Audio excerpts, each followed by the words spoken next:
పిలుస్తారు. కొందరు మాత్రం చేసేవి చెయ్యరా అంటే చేస్తుంటారు. ఓ ఉద్యోగం ఏదో ప్రయత్నం చేస్తుంటారు, వెళ్తాడు వ్యవసాయం దున్నుకుంటాడు, ఏదో ఆఫీస్కి వెళ్తాడు, చక్కగా వాడి ఉద్యోగం వాడు చేసుకుంటాడు. ఎప్పుడు మనస్సు మాత్రం ఎక్కడుంటుందంటే కోట్ల రూపాయలు ఈశ్వర సేవ యందు ఖర్చు పెట్టాలనుకుంటే అంతకన్నా అవివేకం ఇంకోట్లేదు. మీరు అలా వెళ్ళిపోతూ ఓ పువ్వు ఒకటి కోసుకుని మీరు సాయంకాలం అయ్యేటప్పటికి అసుర సంధ్య వేళలో నేను శివాలయానికి వెళ్ళాలి, ప్రదక్షిణం చెయ్యాలి, నా చేతిలో ఉన్న ఒక్క నందివర్ధనం పువ్వు తీసుకెళ్ళి ఆ పళ్ళెంలో పెట్టాలి, మీ కాయిక కైంకర్యం మీరు చేస్తే చాలు.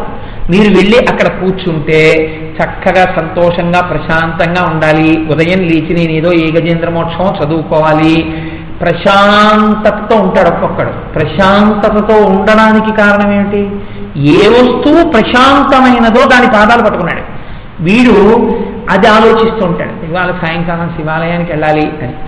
ఉదాహరణకి వాడికి 4:30కి ప్రాణోత్క్రమణం అవుతుంది అనుకోండి. ఈ అలవాటు ఏం చేస్తుందంటే మనస్సు, అయ్యో ఇవాళ శివాలయానికి వెళ్ళలేదు, వచ్చే నెలలో ఫలానా ఏదో లక్షవత్తుల నోమో ఏదో చేద్దాం అనుకున్నా నోమవలేదు, ఇవి ఆలోచిస్తూ ఉంటాడు వాడు. ఎందుకంటే వాడి మనస్సుకి ఎప్పుడు ఇది అలవాటైంది. ఆఖరణ కూడా ఈ ఆలోచనే ఉంటుంది. ఉంటే ఏమవుతుంది అంటే దీన్ని శుక్లచింత అంటారు. శుక్లచింత ఉన్నప్పుడు ఆఖరి ఆలోచన అది అయితే దేవలోకం వైపుకు పంపుతారు. 4వది ధన్యచింత అంటారు. ఇదే అమ్మవారికి ధన్య అని పేరు. ధన్యచింత ఎందు ఏమవుతుందంటే అసలు మళ్ళీ జన్మనెత్తకుండా ఉండడానికి కావలసినటువంటిది ఏ జ్ఞానము, నేను ఎక్కడ వినాలి, ఎలా తెలుసుకోవాలి, ఎలా చూడాలి, అంతటా పరమాత్మ దర్శనం ఎలా జరుగుతుంది అని ఒక్కొక్కడు ఆలోచిస్తూ ఈశ్వరుణ్ణే చూస్తూ నిమిత్తంగా శరీరాన్ని వదిలిపెడతాడు. మృత్యుకి కూడా తన సాక్షిగా ఉంటాడు. అలా ఉన్నవాడెవడో వాడికి అదే కట్టకడపటి శరీరాన్ని విడిచిపెట్టడం. ఇక మళ్ళీ వాడు శరీరాన్ని విడిచిపెట్టడం అంటే ఇంకా శరీర ప్రవేశం చెయ్యడం. కాబట్టి ధన్యచింత. ఇప్పుడు మీరు ఆలోచించండి, మీరు ఎటువైపు పరుగు పెడితే మనస్సు దాన్ని పట్టుకుంటుంది, పట్టుకుని దాచుకుంటుంది. దానివల్ల ఫలితం వచ్చిందా లేదా వేరు విషయం, లాభాలు వచ్చాయా లేదా వేరు విషయం, నష్టాలు వచ్చాయా లేదా వేరు విషయం, డబ్బు వచ్చిందా లేదా వేరు విషయం. ప్రమాదం ఒకటి వెళ్ళిపోతుంది. ఏమిటి ఆ ప్రమాదం? మనస్సు వాటిని అన్నింటినీ పట్టుకుంటాం. ఈ పనికి మాలిన వస్తువులన్నీ పట్టుకుని కూర్చుంటే తొట్టతొదన అది వెళ్ళిపోయేటప్పుడు దాన్నే పట్టుకుంటే ఏమవుతుంది? నీచోపాధుల్లో వెళ్ళిపోతాడు. అందుకని ఈశ్వరుణ్ణి పట్టుకోవడం నేర్పాలి. ఇది శంకరాచార్యుల వారి తాపత్రయం. అందుకని ఆయన అంటున్నారు, నిన్ను ఏది పట్టుకుందని నేను అనుకుంటున్నానో తెలుసా? వ్యాకరణ సూత్రాలు ఎందుకు ఇలా పైకి చెప్తున్నావు అంటే నీకు డబ్బులు కావాలి. ఈ అర్థము అన్న చోట అనర్థమును కొని తెచ్చుకుంటున్నావు. అనర్థమును తెచ్చుకొనుటకు కారణము తృష్ట, అర్థమును అర్థముగా పొందుటకు ఉద్యోగము, ఈశ్వర భక్తితో కూడిన ఉద్యోగము. నువ్వు ఇప్పుడు ఈశ్వర భక్తితో కూడిన ఉద్యోగము నందు లేవు, అనర్థహేతువైన తృష్ణ వైపుకు నువ్వు పరిగెడుతున్నావు. ఈ తృష్ణ వైపుకు పరిగెడితే నువ్వు పాడైపోతావు. అంటే నీకు వివేచనా శక్తిని కోల్పోయావు. మీకు నేను ఒక ఉదాహరణ చెప్తాను. ఒక వెంకటాచలం వెళ్ళి తలనీలాలు ఇచ్చేసినటువంటి వ్యక్తి సూపర్ బజార్లోకి వెళ్ళాడు అనుకోండి. సూపర్ బజార్లోకి వెళ్ళి వస్తువులు కొనుక్కుంటున్నాడు అనుకోండి. చాలా మంచి హెయిర్ ఆయిల్ వచ్చిందండి, ఇది రాసుకుంటే తల వెంట్రుకలు నిగనిగలాడుతూ కనపడతాయండి అని అక్కడ ఉన్నటువంటి ఒక షాప్ వెండర్ మీకు చెప్పాడు అనుకోండి. మీరు ఏమంటారు? ఏమైనా పరాచకం ఆడుతున్నావా అంటారు. అదేంటి మాస్టర్ అలా అంటున్నారు, మీతో ఎందుకు పరాచకం ఆడతానండి, జుట్టు నిగనిగలాడుతుందండి అన్నాడు. నాకు ఏముంది, తలనీలాలు ఇచ్చేసి వచ్చాను వెంకటాచలం వెళ్ళి, మళ్ళీ 3 నెలల వరకు జుట్టే రాదు, ఈలాగా మళ్ళీ వెళ్ళిపోతాను వెంకటాచలం, నాకెందుకు అని అంటారు. అదే మీ భార్య గారి కోసమో పిల్లల గారి కోసమో తీసుకెళ్తారేమోనని చెప్పానండి, నాకు అసలు పెళ్ళి అవ్వలేదా అన్నాడు అనుకోండి బ్రహ్మచారి. అంటే తనకి ఏ వస్తువు కావాలో ఏ వస్తువు అక్కర్లేదో ఒక షాప్లోకి వెడితే తన దగ్గర డబ్బు ఉన్నా కనబడ్డవన్నీ అక్కడ సబ్బుల దగ్గర నుంచి, పౌడర్ల దగ్గర నుంచి, తేనె దగ్గర నుంచి, ఉడియాల దగ్గర నుంచి, అప్పడాల దగ్గర నుంచి ఉంటాయి. వెళ్ళి కనబడ్డవన్నీ తలోటి ఇలా ఇలా ఇలా ఇలా ఇలా ఇలా పారేసి తెచ్చేసుకోడు కదా, అన్ని తేడు. ఒక్కసారి అన్నిటి వంక అలా చూస్తూ ఇందులో ఏది నేను తీసుకెళ్ళను అని చూసుకుంటాడు, తన శక్తి చూసుకుంటాడు. పర్సులో ఏముంది, ఎంత ఉంది, ఈ వస్తువు మనకు అవసరమా, 1/2 కేజీ ఎందుకు, 1/4 కేజీ కొనుక్కుందాం, బ్రూక్ బాండ్ ఓ 1/4 కేజీ ప్యాకెట్ కొనుక్కుంటాడు. నువ్వు ప్రతి చిన్న విషయమునందు వివేక ప్రదర్శనం చేస్తున్నావు. మీరు సూపర్ బజార్కి వెళ్ళినా మీరు అన్నీ కొనుక్కోవట్లేదు. ఎందుకు కొనుక్కోవట్లేదు? మీ శక్తిని, మీ అవసరాన్ని మీరు లెక్కలో పెట్టుకుని ఉంటున్నారు. మనుష్య జన్మ యొక్క అవసరాన్ని, మనుష్య జన్మ యొక్క ప్రయోజనాన్ని మాత్రం తృష్ణ ఎందుకు విస్మరిస్తున్నారు. ఇది పెద్ద దోషం. సూపర్ బజార్లో మిమ్మల్ని కరెక్ట్ చేయడానికి మీ భార్య చాలు. ఎందుకంటే కేజీ రూపాయల ప్యాకెట్ దానికి అంటే ఇంత స్టీల్ పళ్ళెం ఇస్తారట, అది కృష్ణ స్టీల్ పళ్ళెం ఇస్తారట, అందుకని చెప్పేసి నేను ఆ కేజీ ప్యాకెట్ కొంటున్నాను. మీ మొహం స్టీల్ పళ్ళెం మహా కొంటే 15 రూపాయలు ఉంటుంది. మీరు కేజీ కొంటే ఈ కేజీ కూడా ఏమైపోతుందంటే అంత పోయడానికి మన ఇంట్లో డబ్బాలు లేవు. ఇదంతా గడ్డ కట్టేసి ఆఖరికి ఇంట్లో అమ్మాయో అబ్బాయో ఆఖరణ దాన్ని తీసుకెళ్లి కింద పోసేస్తారు, అయిపోతుంది. లేకపోతే పాడైపోతుంది నిష్కారణంగా. పైగా మనమేమో 2 నెలలు ఊళ్ళో ఉన్నాం, ఏమో పెళ్లిళ్ళు, శుభకార్యాలు, ఉత్తర భారతదేశ తీర్థయాత్రలు తిరిగి వస్తాం. ఈ లోపల గడ్డ అయిపోతుంది. ఎందుకు 17 రూపాయల పళ్ళెం కోసం 60 రూపాయల బ్రూక్బాన్ కొనమని ఎవడు చెప్పాడు మీకు? ఫోన్లో అయితే పళ్ళెం వదిలే 1/4 కిలో కొనంటే. పక్కన భార్య చెప్తే ఒక బ్రూక్బాన్ కాఫీ ప్యాకెట్ దగ్గర నీకు వివేకం ఉందా? నీ జన్మ గురించినటువంటి వివేకం ఎందుకు లేదు? ఇది శంకరాచార్యుల గారి ప్రశ్న. నీ జన్మ after all you are caring about 10 rupees, కానీ ఈ మనుష్య జన్మ మళ్ళీ రాదే. నువ్వు ఎవరి కోసం సంపాదించేస్తున్నావు? ఇంత తృష్ణతో తిరిగి సంపాదించేస్తున్నావు. సంపాదించేసి అంతా తీసుకొచ్చి ఇక్కడ పెట్టేశావు, పెట్టేసి శరీరం వదిలేసావు. ఇంత కష్టపడి సంపాదించాలన్న ఈ కోట్లలో 1 రూపాయి సంపాదన ఎందలి పుణ్యము నీకేమైనా వేస్తారా? వేరు. అది విచిత్రం. సంపాదన ఎందు పాపం ఏమైనా ఉంటే మీ ఖాతాలో వేస్తారు, పుణ్యం ఏమైనా ఉంటే మీ ఖాతాలో వేయరు. సంపాదన ఎందు పుణ్యం ఏమిటండి? ఏం వేరు. కాబట్టి పుణ్యము దేని ఎందున్నది? వ్యయమునందున్నది. వ్యయము పుణ్యం. వ్యయం ఎప్పుడు చేయడు? తృష్ణ ఉంటే చేయడు. ఇది శంకరాచార్యుల వారు పెట్టినటువంటి పెద్ద హద్దు. వ్యాకరణం నేర్చుకున్నవాడు ఎక్కడ చెప్పాలి వ్యాకరణం? శివాలయంలో వ్యాకరణ మంటపంలో చెప్పాలి. శివాలయంలో వ్యాకరణ మంటపంలో కూర్చుని ఉపనయనమైనటువంటి శిష్యుల్ని కూర్చోబెట్టి వ్యాకరణం చెప్పేవాడు ఎలా చెప్పాలి? తాను వ్యాకరణం చెప్పి తన కండువా దులుపుకుని సంతోషంగా వెళ్ళిపోవాలి. వెళ్ళిపోతుంటే శిష్యులు వ్యాకరణం నేర్చేసుకున్న తర్వాత గురువుగారు ఉంచుకోండి తృణం ఇస్తే ఇది నాకు ఈశ్వరానుగ్రహం అని సంతృప్తిగా వెళ్ళాలి. అలాంటి వాడని నమ్మి నీ గురువు నీకు వ్యాకరణం చెప్పి ఉండాలి. నువ్వేం చేస్తున్నావు? వ్యాకరణ సూత్రాలు బజార్లో వల్ల వేస్తున్నావు.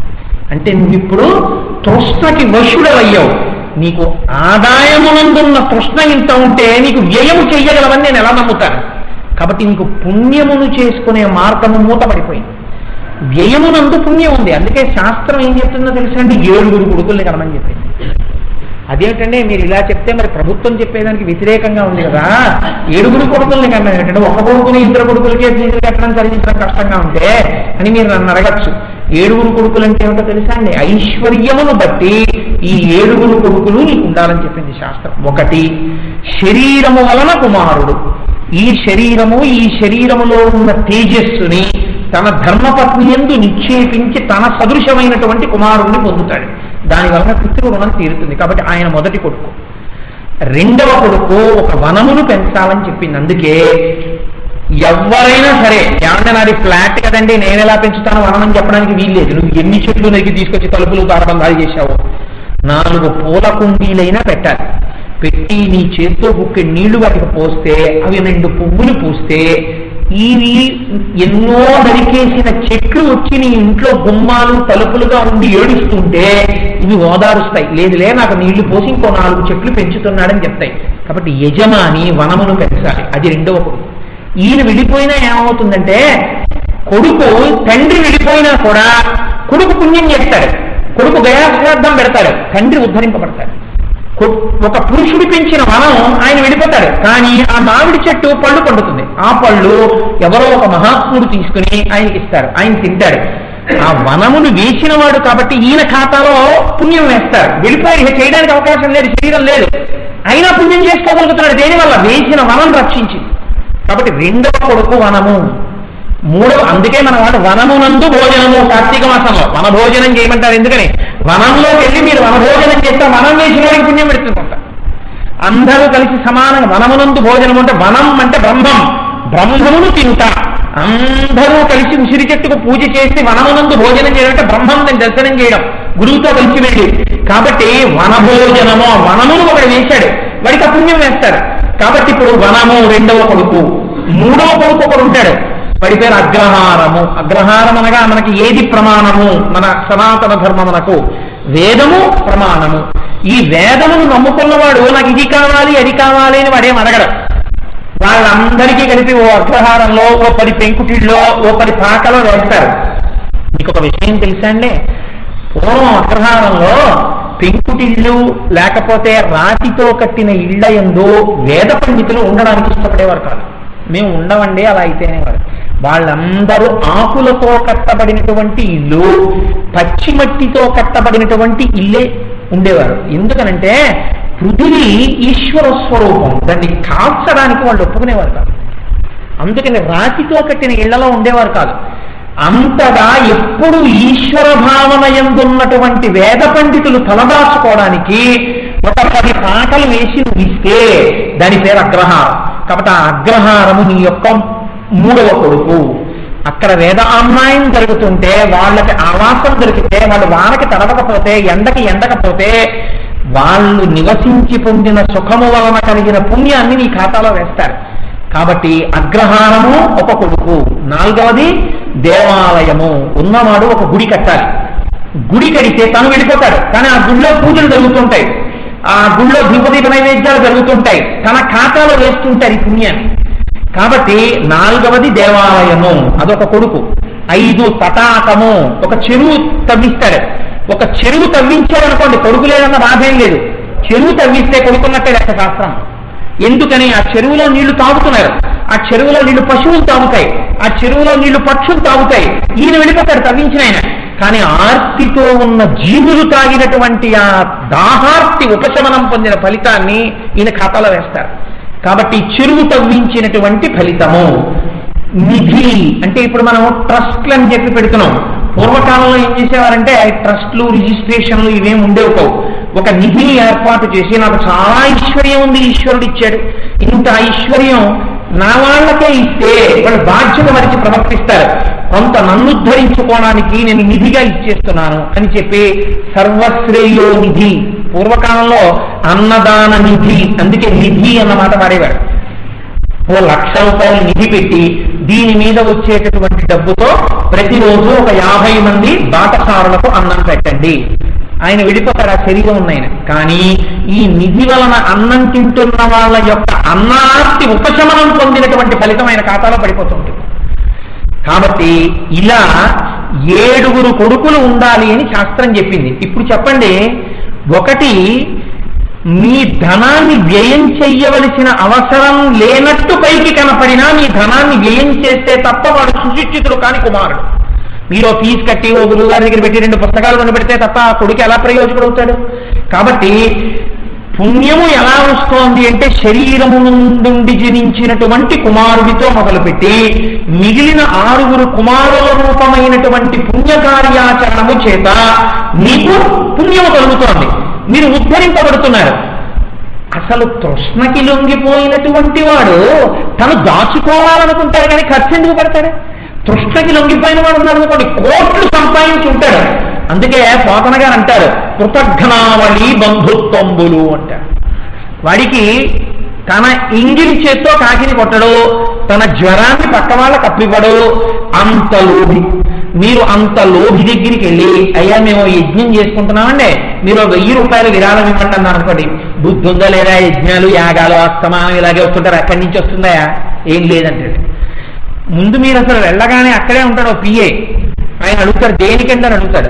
యజ్ఞం చేసుకుంటున్నాడు సార్ అలాంటివి ఏం పంపించని చెప్పారంటే ఆయన ఏమి ఇవ్వరు, అలాంటి వాటి దగ్గర మీరు వెళ్ళిపోవచ్చు.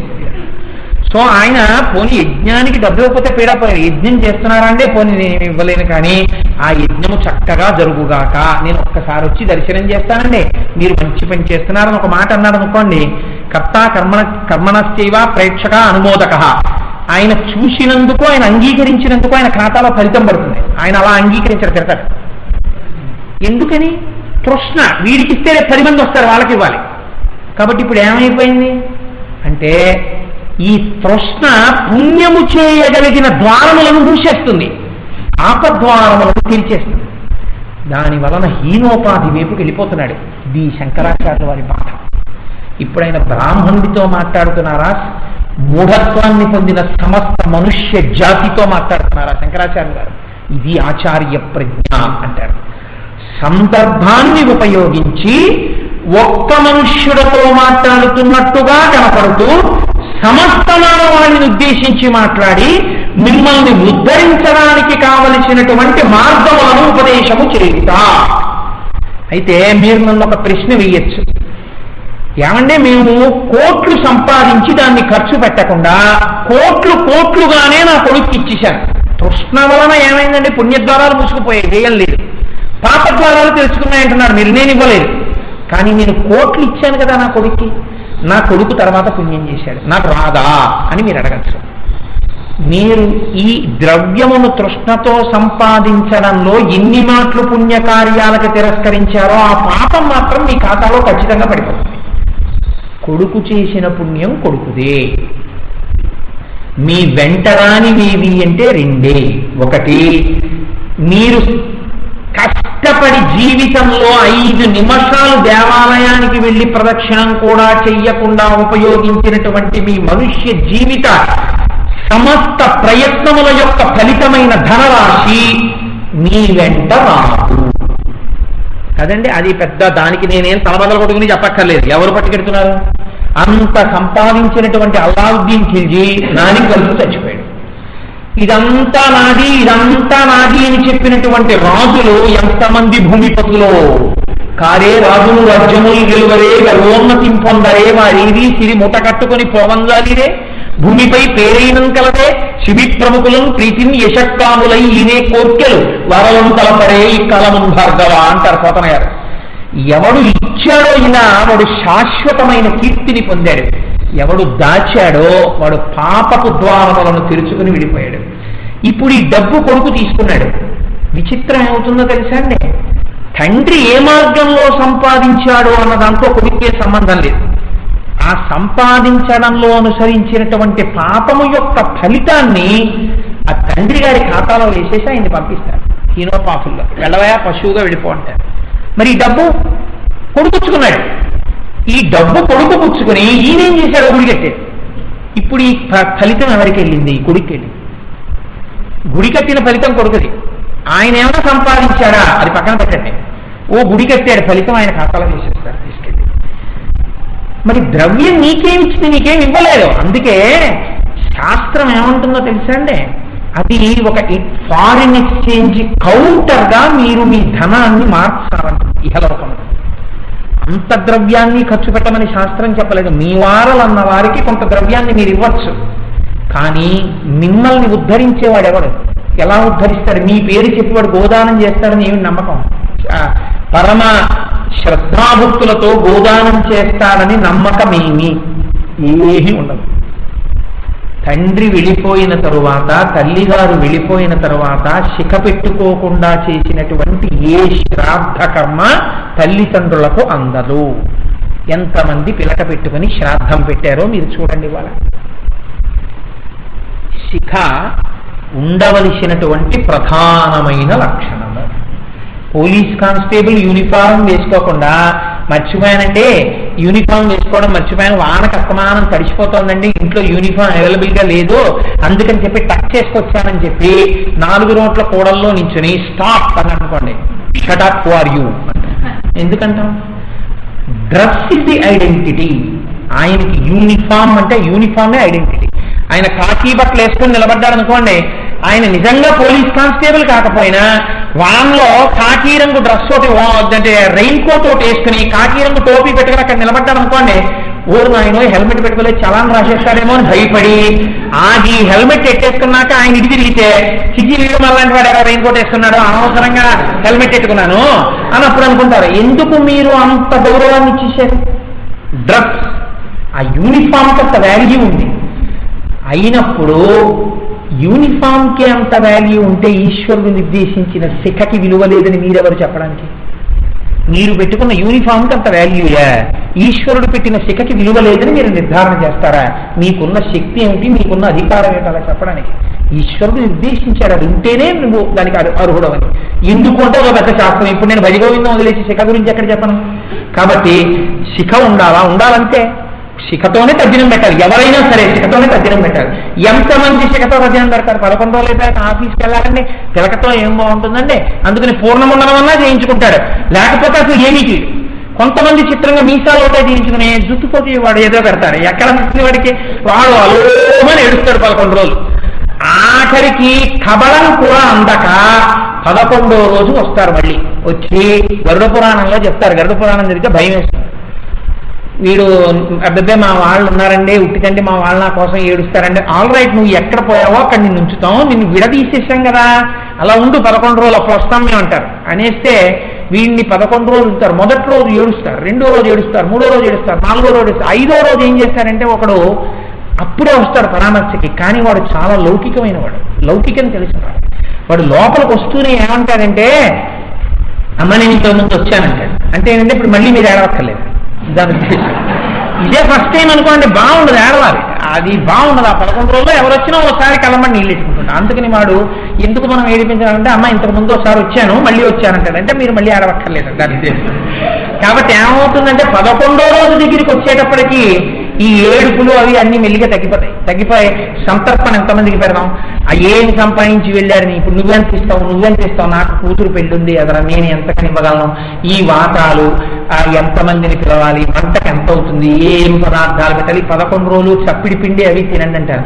ఓ బాబో మేము ఇవన్నీ తినలేమండి, తెల్లవారితే ఇడ్లీ వడ ఉండాలి, దిక్కుమాల వంట చచ్చిపోతున్నాం, 5 రోజులు చచ్చిపోయిన వాడితో నన్ను చచ్చిపోమంటా ఏంటి పులిశెట్టి అంటాడు.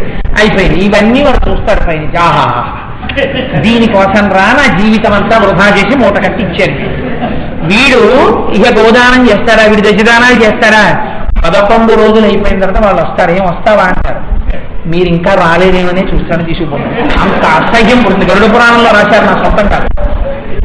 ఆఖరణ పైగా అందుకే బావమరిది గారు వచ్చి బట్టలెట్టి బావా ఆయన బాధ ఏమిటి, నువ్వు ఏడిస్తే ఏడిచావు, మీ నాన్న పోయాడు అమ్మ పోయాడు, మా చెల్లెలు ఎన్నాళ్ళిలా ఉంటుంది, అందుకని కొత్త బట్టలు ఇస్తున్నాం కట్టుకుని సంసారంలోకి ప్రవేశించు అని కొత్త బట్టలు ఇస్తాడు. చెల్లెలు వచ్చి తలస్నానం చేసి మళ్ళీ ఆఫీస్కి వెళ్తారు. ఒకసారి అందరికీ సిన్సియర్ కండోలెన్సెస్ అని, ఇట్స్ ఆల్ రైట్, పెద్ద ఆయనండి ఏం చేస్తా ఉంటాడు, 3 రోజులు అయిపోతుంది, 4 రోజుల నుంచి మళ్ళీ మొదలు వాడికి ఏ అలవాట్లు ఉన్నాయో అక్కడికి వెళ్ళిపోతుంటాడు. అప్పుడప్పుడు గుర్తొస్తే ఒకసారి దగ్గర పెట్టినట్టు లేదా పోయినట్టు. కాబట్టి నిన్ను ఎవరో ఉద్ధరిస్తాడు అనుకుంటానంటే శంకరాచార్యులు గారు వాత పెట్టి మాట్లాడారు. నువ్వు ఈ దేహంలో ఉండగా నీ గురించి నువ్వు చింతాపడు, నీ వాళ్ళని వాళ్ళ గురించి ఎన్నాళ్ళు చంపడతావు, ఎన్నాళ్ళు తృష్ణ, నిన్ను వాళ్ళేం ఖర్చు పెట్టనివ్వరు, నిన్నేం దేవాలయం వైపుకి వెళ్ళనివ్వరు. నువ్వు గట్టిగా 6 ప్రసంగాలకు వెళ్ళి 6 ప్రసంగాల గురించి రాత్రి ఇంట్లో మాట్లాడు. ఈ మధ్య వెర్రి ఎక్కువైపోతుందండి, ఇలా వెళ్తే సన్యాసానికి వెళ్ళిపోతారా ఏమవుతాను, మీరు వెళ్ళొద్దా బోడుగుండేది ప్రసంగాలు అంటారు. ఇంత భయం, మిమ్మల్ని ప్రసంగానికే వెళ్ళనివ్వరు, మిమ్మల్ని పుణ్యకార్యాచరణ చేయిస్తారని మీరు అనుకుంటున్నారా? అలా ఏం కుదరదు మనుష్య జీవితంలో, అందులో కలియుగం. సో మిమ్మల్ని మీరే ఉద్ధరించుకోవాలి, ఇంకొకడు ఉద్ధరిస్తారని ఆశ పెట్టుకోవద్దు. మోహముద్గరం అంటే కొరడాలాగే మాట్లాడుతుంది, అంతేగాని మోహముద్గరం చెప్పేటప్పుడు రామాయణంలా చెప్పండి అంటే కుదరదు. రామాయణం చెప్పాలంటే మర్యాదగా ఉంటుంది. మోహముద్గరం చెప్పమంటే అది కొరడా పట్టుకుని కొట్టి పోల్గంట వేసినట్టుగా కొట్టండి అంటే అలా ఎలా కుదురుతుంది? ఆ రెండు భిన్నం. మీరు పోల్దండ ఏమంటే చెప్పండి, పోల్దండ వేస్తాను. మీరు కొరడా పట్టుకొచ్చి వీటి మీద చెల్లి కొట్టండి, పోల్దండ వేసినట్టుండాలంటే నా వల్ల కాదండి నాకు. కాబట్టి మీరు కొరడాతో మమ్మల్ని కొట్టండి, నన్ను పిలిచి నాకు కొరడా ఇస్తే నేను అలాగే మాట్లాడాల్సి ఉంటుంది. మరి అది మోహముద్గరం. మీరు శంకరాచార్య వారు మోహముద్గరం చెప్పండి అంటే అలాగే ఉంటుంది, అంతే. దాని ప్రయోజనం, దాని శైలి అలాగే ఉంటాయి. కాబట్టి మూఢా జహీధనాగమ తృష్ణ, ఎంత బాధ ఉందో చూడండి జగద్గురువుల హృదయంలో. కరెక్ట్ చేస్తున్నారు ఆయన తిట్టట్లేదు. ఆయన నీ పంథ తప్పు, నీ మార్గం తప్పు, నువ్వు తృష్ణకి వశుడు అయిపోయావు, నీ సమయం అంతా వృధా అయిపోతుంది. అయిపోతే ఏమవుతుంది? ఇది పడిపోతుంది, రావటం ఇది ఉండకపోతే ఏమవుతుంది? కింవానేన ధనేన వాది కరివి ప్రాప్తేన రాజ్యేన కిం. శంకరాచార్య వారు ఒక ఆర్డర్ ఆఫ్ ప్రయారిటీ ఎస్టాబ్లిష్ చేశారు. కింవానేన ధనేన, నువ్వు కష్టపడి సంపాదించి తెచ్చి కట్టినటువంటి ధనపు మూటలో తెచ్చావు 24 బ్యాంకుల్లో వేశావు, అకౌంట్స్ లో అనేక చోట్ల మూటలు కట్టి బంగారం కింద మార్చి గుప్తంగా దాచావు. ఇందులో ఏ ఒక్క పాస్బుక్ లో ఉన్న లక్షల డిజిట్ తడవదు కన్నీటితో, లేకపోతే వాడు పోయాడని కూడా దానికి తెలియదు. అది అలాగే ఉంటుంది. ఇంతగా నీ గురించి పట్టింపు లేని మొదటి వస్తువేది నీ ధనమే. ఆ ధనం కోసం నువ్వింత వెంపర్లాడావు. ఏది నీ యందు ఏమాత్రము మమకారము లేనిదో దాని గురించి జీవితాన్ని పణం పెట్టకు. అది నీకు పాప మార్గమై కూర్చుంటుంది. కళ్ళు మూసేసి నిన్ను నీ ఓపికని హరించేస్తుంది. కింవానేన ధనేన. ఇక్కడే ప్రమాదం ఏమిటో తెలుసా అండి? చాలా మంది దగ్గర మాట వింటుంటాం, ఇది సంపాదించుకునే వయసు అంటే మీరు అలాగే మాట్లాడతారు, కోటేశ్వరారు మీ సొమ్యం పోయింది, కానీ ఇది సంపాదించుకునే వయసు. రిటైర్ అయిపోయిన తర్వాత ఎవరిస్తారు మాకు 4 రూపాయలు? ఈ ఒంట్లో ఓపికగా తిరగాలి, సంపాదించుకోవాలి. సరే, మీరు ఏమంటున్నారు? 60 ఏళ్ళు వచ్చేసి రిటైర్ అయిపోయి గవర్నమెంట్ బలవంతంగా బయటికి పంపించేస్తే అప్పుడు పుణ్యం చేస్తా ఉంటున్నారు. నేను చాలా మందిని చూశాను, అవసరం ఉన్నా లేకపోయినా 10ంటికి ఆఫీస్కి రా అని చెప్తే 8 గంటలకే వెళ్ళిపోయి కూర్చుని రోజు ఆఫీసులో వచ్చేటప్పటికీ వీడు ముందు వచ్చేవాడు అనిపించుకోవాలి. ఇది ఎందుకు వరకు వస్తుంది? 8ంటికి వెళ్ళి ఆఫీసర్ గారు వెళ్ళిపోయే వరకు 8 వరకు కూర్చోవడం అలవాటు చేసుకున్నాడు 60 ఏళ్ల వరకు. రిటైర్ అయిపోయి బయటికి వచ్చిన తర్వాత నేను రిటైర్ అయిపోయినవ్వండి కొడుకురాలు నీ వెంట తిరుగుతుంటానంటాడు. నేను ఎంతమందిని చూశాను అలాగా. నువ్వు ఎందుకు బాబు నాకు నన్ను కూడా బాగా చేయడానికి అనుకుంటా. వాడు ఏం చేస్తారో తెలుసా అండి? బయటికి వచ్చి 10 రోజులు బతకలేడు. నీటిలోంచి బయటికి విసిరేసిన చేప. వాడికి సంఘం అలవాటు అయిపోయింది. వాడు ఎవరో ఒక మనుష్య ప్రభువుని కొలవాలి, ఒక ఆఫీసులో కూర్చోవాలి. వాళ్ళు 10ంటికి రమ్మంటే వీడు 7:30కే సద్దన్నంకి వెళ్ళిపోవాలి. వెళ్ళిపోయి రాత్రి 8, 9ంటికి ఇంటికి వచ్చి అప్పుడు అబ్బా నేను అంత అలిసిపోయాను ఇంత అలిసిపోయానని చెప్పి అప్పుడు అన్నం తింటేనే వాడికి జీర్ణం అవుతుంది, లేకపోతే వాడికి జీర్ణం అవ్వదు. నేను ఎంతమందిని చూశానో బయటకు వచ్చేసి నిజంగా మీరు 2 సార్లు 3 సార్లు కనపడతారు మీకు ఆ కార్యక్రమాలు, ఆ పూజల్లోనూ. 4వ మాట మీరు ఏమంటే మేము మళ్ళీ పూజలు చేస్తామని రండి అన్నారు అనుకోండి. ఈ మధ్య నేను ఇంకో దాంట్లో జాయిన్ అయ్యాను మాస్టర్ అంటే, ఎందుకండి మీరు జాయిన్ అవ్వడం అన్నారు అనుకోండి. పాపం చిన్న తనబాటు వస్తున్నప్పుడు ఏం చెప్పాలి? అది తోచట్లేదండి అంటారు. తోచట్లేదండి ఏమిటో తెలుసండి? మనస్సుకి మీరు ఇచ్చిన ఏ ఆధారాన్నైనా సరే, ఆలంబనమునైనా సరే మనసు రిజెక్ట్ చేస్తుంది. నేను పుచ్చుకోనంట. నువ్వు పొద్దున్న శివాలయానికి వెళ్ళు, గజేంద్ర మోక్షం చదువు, సంధ్యావందనం చేయి, విష్ణు సహస్రం, లలితా సహస్రం, శివ సహస్రం చదువుకో. ఇవన్నీ ఎవరికి చెప్తారో తెలుసా అండి? ఇంకో 6 నెలల్లో రిటైర్మెంట్ ఉందనగా చెప్తాడు. ఇంకా రిటైర్ అయిపోనివ్వండి, ఇంకా నేను హాయిగా త్రికాల సంధ్యావందనం చేసుకుంటూ, లలితా సహస్రం చేసుకుంటూ, విష్ణు సహస్రం చేసుకుంటూ, హాయిగా ప్రసంగాలకు ఎడుతూ, దేవాలయాలకు ఎడుతూ చక్కగా గడిపేస్తానండి అంటాడు. ఇదంతా దేనికోసం అనుకుంటున్నారు? ఇన్నాళ్ళు నా జీవితాన్ని పాడు చేసుకున్నాను అన్న మాట మీకు చెప్పడానికి ఇష్టం లేక తాను అక్కడ అలా ఉంటే తప్ప తనకి గడవలేదని మిమ్మల్ని మాయ చేయడానికి మాట చెప్తాడు. అన్ని మీరు లేకపోయినా అవి చెప్తాడు. బయటికి వచ్చి 10 నుంచి 5 సిన్సియర్గా పనిచేయద్దని నేను చెప్పను. నువ్వు ఉన్నప్పుడు చెయ్యాలి. అక్కర్లేదు నీకు నేను ఎవరు కూర్చోమన్నాడు అక్కడ? నువ్వు గుళ్ళోకి వెళ్ళాలి అప్పుడు, అది నీకు ఉద్ధరణ. నువ్వు మానేసి నేను ఎవరు కూర్చోమన్నాడు ఆఫీస్లో? కూర్చున్నావా? 60 ఏళ్ళు అయిపోయి బయటకు వచ్చిన తర్వాత ఇప్పుడు నువ్వు నిజంగా 3 రోజులు శివాలయానికి వెళ్ళు. ఇలా గుళ్ళోకి వెళ్ళగానే ఈ పాటికి హాయిగా చక్కగా ఆఫీస్కి వెళ్ళగానే అక్కడ ఉన్నవాళ్ళు లేచి అమ్మో ఏంటి ఆఫీసర్ గారు వచ్చారని లేచి నమస్కారం పెడితే నేను ఇలా బెల్ కొట్టేటప్పటికి లోపలికి వచ్చేది స్వీపర్, ఇవన్నీ తుడిచావా అంటే తుడిచానండి అనేది, ఒక కప్పు కాఫీ పట్టరా అంటే ఓ టీ తాగేవాడిని. వాళ్ళు వచ్చి వీళ్ళు వచ్చి సార్ ఈ ఫైల్ పెట్టాను సార్, ఆ ఫైల్ పెట్టాను సార్ అనేవారు. వాళ్ళకి ఇది చెప్పి వీళ్ళకి ఇది చెప్పి అక్కడితో ఊరుకుంటానంటే నేను ఫలానా చోట ఫలానా ర్యాంక్లో పనిచేస్తున్నప్పుడే అని వాడికి 1 గంట చెప్పాలి. అంటే మనస్సుకి సంస్కారం అలవాటైపోతుంది. ఇదంతా అలవాటైపోయి ఇప్పుడు మీరు సడన్గా శివాలయానికి తీసుకెళ్ళి కూర్చోబెడితే వాడి శరీరం కూర్చుంటుందంతే. నేనుతో ఈ పాటికి అలా ఉండేవాడిని, ఏమీ తోచట్లేదు అంటే 10 రోజులు ఇలా అన్న తర్వాత భార్య అంటుంది వీడికి పిచ్చి వచ్చేస్తుందో ఏమిటో అని ఏదైనా చూసుకోవాలి. ఏదైనా చూసుకో అంటే ఏంటంటే మళ్ళీ ఏదో ఉద్యోగం చూసేసుకోవాలి. ఇప్పుడు మీరు 500 ఇచ్చినా వాడికి చాలు. వాడికి కావలసింది ఏంటంటే 8 నుంచి 8 వరకు సేవించేటటువంటి ఒక ఆశ్రమం కావాలి. అక్కడికి వెళ్ళిపోయి మీరు ఇన్ని ఫైళ్ళు అవి పడిశారనుకోండి, అవన్నీ చదివేసుకుని అవన్నీ రాసేసుకుని మళ్ళీ ఆరోగ్యం వచ్చేస్తుంది. 10 న్యూరోబియాన్ ఇంజక్షన్లు చేయించుకున్నట్టు మీకు మళ్ళీ కనపడ్డారనుకోండి, ఏమంటే మీరు ఈ మధ్య పూజల్లో వాటిల్లో రావట్లేదు. ఏం చేస్తానండి, నేను ఈశ్వరుడి వైపు నా మనస్సు మొగ్గలేదండి, వెళ్ళలేకపోయాను. మళ్ళీ విచిత్రం ఏమిటంటే ఇంకో ఆఫీసులోకి వెళ్ళి కూర్చుంటే నా మనస్సు అంగీకరించిందంటే నా జన్మ పాడైపోయినట్టే అని వాడు అంటాడని మీరు అనుకుంటున్నారా? వాడు ఏమని చెప్తారో తెలుసా అండి? నేను రిటైర్ అయిపోయిన చోట ఆఫీసర్ గారు నన్ను పిలిచి, ఏమయ్యా నీ సర్వీసెస్ చాలా అవసరం, ఇంత ఎక్స్పీరియన్స్డ్, నువ్వు ఉండాలని చెప్పి బలవంతంగా తీసుకెళ్ళి జాయిన్ చేశారండి. నన్ను వదలటం లేదు, ఇప్పుడు బయటకు వచ్చేద్దామా అనుకున్నాను. ఇదంతా ఎంత డ్రామా అనుకుంటున్నారు మీరు? దీన్ని మీరు చూసి ఎంజాయ్ చేయాలి. ఓహో, నీ మనస్సు అంతగా స్టటప్ అయిందనమాట. అంటే ఇంకా నీ జన్మలో నీ మనస్సు నీ నియంత్రణ యందు లేదు. దయానంద సరస్వతి మహారాజ్ దీని గురించి ఓ మాట అంటారు, కుక్క తోకని ఊపాలి, తోక కుక్కని ఊపకూడదు. మనస్సు మీ చేతిలో ఉండాలి, మీరు నియంత్రించగలగాలి మనస్సుని. ఎస్, ఇవాళ నువ్వు తెల్లవారగట్ట 4కి లేస్తున్నావు, అన్లెస్ నీ మనస్సు gives a dictum, your body will not wake up. మనసం నుంచి లేవడానికి శరీరం సిద్ధపడదు. నీ మనస్సు డిక్టమ్ ఇవ్వాలి. నువ్వు గుళ్ళోకి వెళ్ళు, కాళ్ళకేం స్వతంత్రం ఉండదు. మనస్సు టీవీ చూస్తానంటే నేను వెళ్ళిపోతాను గుళ్ళోకి, కాళ్ళు వెళ్ళిపోతాయేంటి? మనస్సు చెప్పాలి, అక్కర్లేదు, ఐ రిఫ్యూజ్, నాకు అక్కర్లేదు ఈ టీవీ. అసుర సంచారాల కార్తీక మాసం, అక్కడ ఏముంది నీకు అనవసరం, కాసేపు పద్మాసనం వేసుకుని ఆలయంలో కూర్చుంటున్నావు. ఈ మనస్సు ఆ డిక్టమ్ ఇవ్వాలంటే అక్కడ మీకు ఏదో సంతోషం కనపడాలి. సంతోషం కనపడాలంటే మీ మనస్సుకి మీరు దాన్ని ఆలంబనంగా ఇచ్చి అక్కడ సుఖమున్నది అన్న బోధ మీరు దానికి చెయ్యాలి పెర్సిస్టెంట్ గా. ఇందులో మీరు ఫెయిల్ అయిపోతే 60 ఏళ్ళు is not the eligibility criteria. Me date of retirement భగవన్ మార్గంలో ప్రవేశించడానికి శుభముహూర్తము కాదు. It is a disastrous failure.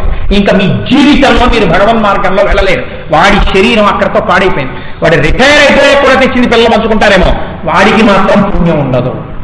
వాడు ఎందుకని ఎప్పుడు ఎడతాడు ఇక గుళ్ళోకి? వాడు వెళ్ళలేడు అనమాట. మనస్సుని పాడు చేసుకున్నాడు. ఇదే కాళహస్తీశ్వర శతకంలో భూజ్యటి నిర్దాక్షిణ్యంగా మాట్లాడాడు శంకరుడి దగ్గరికి. దంతంబుల్ పడనప్పుడే, తనువుయందారూఢియున్నప్పుడే, కాంతాసంఘము రోయనప్పుడే, జలాక్రాంతంబు కానప్పుడే, వింతలు నేనచరించునప్పుడే, కురులు వెల్వెల్ల కానప్పుడే, చింతింపన్వలి మీ పదాంబుజములను శ్రీకాళహస్తీశ్వర. నేను ఈ పద్యాలు చదివి, పురాణాలు చదివి, వ్యాఖ్యానాలు చదివి జీవితంలో ఇలాంటి వాళ్ళు నా దగ్గరికి వచ్చి మాట్లాడుతున్నప్పుడు ఉలిక్కి పడుతుంటాను. నేను మోహముగ్గాను మాట్లాడుతున్నాను కాబట్టి నిర్దాక్షిణ్యంగా చెప్పేస్తాను. మేము రిటైర్ అయిన తర్వాత అవి చేస్తాం ఇవి చేస్తామన్న వాళ్ళు కారు ఉన్నా సరే ఒక ప్రసంగానికి కూడా ఇవాళ రాలేని వాళ్ళెందరో నాకు తెలుసు. వాళ్లే వచ్చి నాతో మాట చెప్తుంటారు, హెడ్లైట్లకి కళ్ళు డ్యాజులు అయిపోతున్నాయండి, కారు నడపలేకపోతున్నాను, అందుకని నేను రాలేకపోయానండి అంటే. ఇప్పుడు మనస్సు ఒకవేళ ఏ కారణం చేతనైనా, ఏ వైరాగ్యం చేతనైనా, తిన్న ఏ దెబ్బ చేతనైనా, జీవితంలో పొందిన ఏ ఫెయిల్యూర్ వల్లైనా ఇప్పుడు వాడు ఈశ్వరుని వైపుకి వెళ్ళడానికి సిద్ధపడ్డాడేమో, సహకరించడానికి మీ శరీరం సిద్ధంగా లేదు. ధ్యానం చేయడానికి మీరు చూసిన వస్తువు లేదు, మనస్సుకి ఇంతకు ముందు మీరేం చూపించలేదు, తాదాత్మ్యతతో చూపించిందేం లేదు. మీరు ఎప్పుడు వెంకటేశ్వర స్వామి తాదాత్మ్యతతో దానికి చూపించలేదు. మీరు ఎప్పుడు 7 కొండలు నడిచెక్కలేదు. ఎక్కుతున్నప్పుడు మీరు తాదాత్మ్యతతో చూడలేదు. మీరు కాళహస్తిలో ఒక అభిషేకం చేయలేదు. మీకు కాళహస్తీశ్వరలింగం ఎలా ఉంటుందో మీ మనస్సుకి మీరు ముద్ర వేయలేదు. మీరు ఒక రామాయణాన్ని వినలేదు. రామాయణంలో రామచంద్రమూర్తి యొక్క గొప్పతనం గురించి మీ మనస్సు మీద ముద్రపడలేదు. ఇప్పుడు దాన్ని కూర్చోబెట్టి కృష్ణ రామాయణం అంటే నువ్వు ఎప్పుడు చెప్పావని అడుగుతున్నావు. నువ్వు ఎప్పుడు చెప్పావు? నువ్వు ఎప్పుడన్నా తీసుకెళ్ళావా? నువ్వు ఎప్పుడన్నా తిరుపతి తీసుకెళ్లి చూపించావా నాకు తాదాత్మ్యతతో? నువ్వు ఎప్పుడన్నా నన్ను తీసుకెళ్ళావా కాశీకి? నువ్వు ఎప్పుడన్నా ఒక 7 రోజులు ఒక క్షేత్రంలో కూర్చోబెట్టావా? నువ్వు ఎప్పుడైనా ఒక మహాత్ముడి ప్రసంగాలకి వెళ్ళి ఒక 10 రోజులు వినేటట్టు నన్ను అనుగ్రహించావా? ఇప్పుడు నన్ను కృష్ణారామాయణం అంటాయంటే అనదు. నేను చూశానండి ఎంతో మందిని. నేను ఒకసారి నయనా కంఠాసుపత్రికి వెడితే డాక్టర్ గారు ఒక ఆయన చక్కటి బ్రాహ్మణ్యం, విభూతి బొట్లు పెట్టుకుని ఉన్నాడు. ఆయన్ని పిలిచి, డాక్టర్ గారు ఇంకోటి ఇస్తే బాగుండదని కంఠద్దాలు ఇవ్వడానికి విష్ణు సహస్రనామ స్తోత్రం పుస్తకం ఇచ్చి చదవండి అంటాడు. అంటే ఆయనకి విశ్వం అని అనలేకపోయాడు.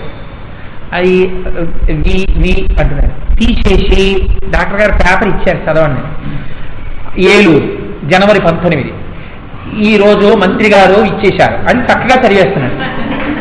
అదేంటంటే పేపర్ అంత బాగా చదువుతున్నారు, మరి విష్ణు సహస్రం చదవలేదేమండి అన్నాడు. అంటే ఈయన అన్నాడని నేను ఇప్పుడు చదవలేదండి.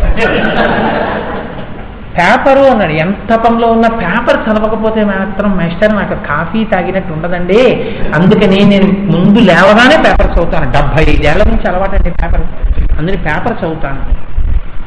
ఈసారి డాక్టర్ గారి యొక్క ఒక్క 2 నిమిషాల మౌనంలో నాకు ఛీ అని అనకుండా అన్న ఛీ వినపడింది. నీకు పేపర్ చదివేలా అద్దాలు ఇస్తే నీకు విశ్వం విష్ణుర్వశకారో భూత భవ్య భవ ప్రభు అండం నీకు రాదా? ఏంటి నేర్పావు ఇంకా సంస్కారం?